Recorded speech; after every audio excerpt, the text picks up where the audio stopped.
And that's why I'm hoping that you will get out of this class today is to touch that just a little bit. And like, you know, breathing can actually be joyful.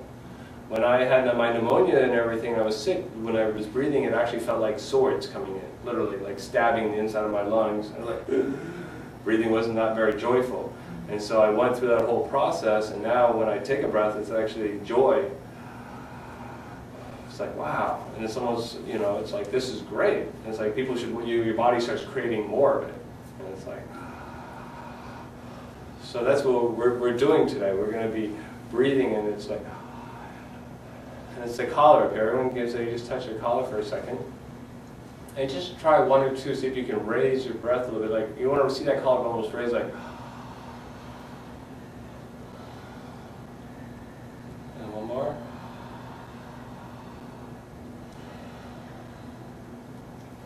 And my focus was to really breathe in the softness of it. I mean, you could do like a, but we're going to touch a little bit more on that, just really the softness of that breath.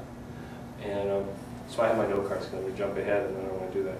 So it's like, we're going to show that in a few minutes. So each breath can actually be joyful. You can actually enjoy each breath, which is amazing. I mean, when like the life would be great, walking down the street, you're like, wow, look at that.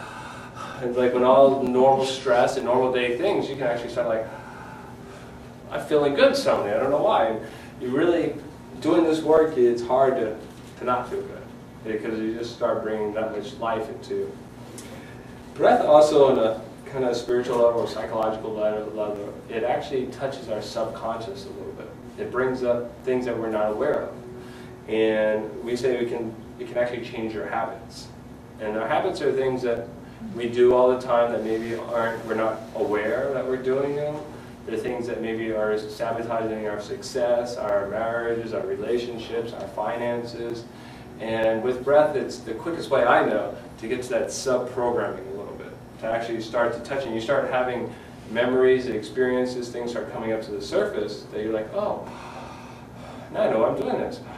And so it's actually touching the programming a little bit. And we'll touch a little bit more on this. And normally we teach 6-month workshops on this, so you can actually see it. You can see there's a lot of information, and we actually go through the patterns and actually learn how to identify them happening and what's happening. So there's a whole psychological part too, a little bit.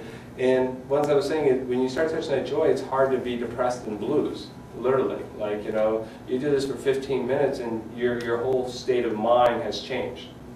I mean, it's hard to stay that way you were before. If you do,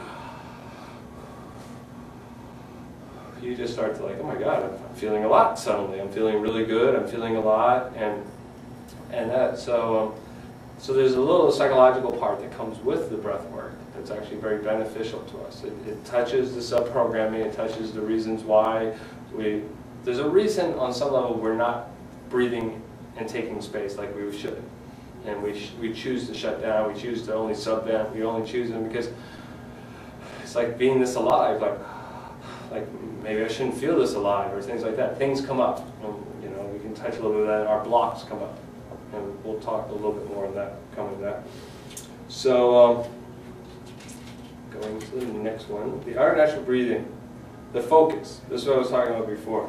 So, what is our focus, our niche a little bit, the art of natural breathing is, I've studied for 10 years, I've done Qigong, I've done other breath works, there's a lot of beautiful breath work, and I tell breath work is so important that even if you don't do it with me, go find somebody else, because it really is that important. I mean, you know, they've been doing it in India for thousands of years, you know, and there's prana breathing, there's, to my understanding, there's 3 kinds of breathing. This is a Robert Blue Collar definition of a lot of breathing modalities. There's prana, there's the martial arts chi breathing. That's the power center. There's breathing down there, and I've been studying that also as well. And it's really great. It's like holding energy. And then there's what we do is up here is the emotional part. A little bit of breathing. Working in this is the heart area, and this is breathing and opening up. And then the third one, which I haven't studied, is a lot of the higher meditation. People focus up here and they breathe. So there's basically breathing seems to fall into those 3 categories, no matter which hundreds of different names they have. But it's very important. I mean, they've been doing it for centuries. The monks, the shamans, everybody, because it's spirit. And I think another word for breath is actually spirit, and that's what it really is bringing it into our lives. And you can think if you start to bring spirit in your lives, how many obstacles you have and goals and things you want to change, actually the spirit starts flowing through you, helps you with that. So that's why breathing. So my focus, and once again, I was doing my breath work and I was hitting my own walls. I was hitting my own blocks and why I couldn't breathe.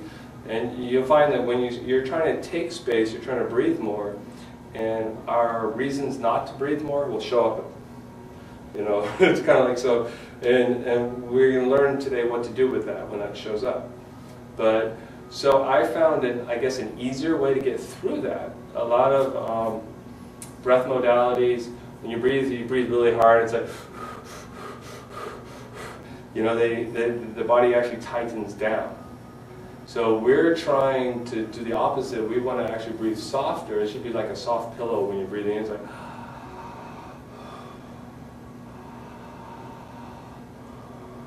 and it's a softness, and it's almost like a loving energy we're bringing into us, and that will relax the body, and it will actually get more spirit into us, versus like pumping away for an hour and a half and feeling exhausted. So in my breathing classes, in my sessions, I was actually hitting that block, and I couldn't get past it, and some of my teachers were just like yelling at me, go breathe harder, and it was just like, it's not helping me, it's actually shutting down emotionally. So I had one teacher from Spain, and she knows who she is, and I did my breathing sessions with her, and she realized at some point there was an emotion coming up for me, and if I can start being aware of that emotion, and I can actually change that. And that's what helped my breathing, and you know, start to feel the joy in the breath. And so she kind of helped me feel that more instead of just that. So we slowed it down, and we actually like try to look for the joy. And when you're trying to focus on something, it becomes bigger. So if you're focusing on the struggle, I want to avoid the struggle gets bigger. You focus on the joy and the breathing, where can I find this joy in this breath, then the joy gets bigger. So that's a little bit what our nature, what we're doing today. So it's joy effortlessly. We're breathing into the rib cage, like we were saying before. And then we're energizing our body, our life,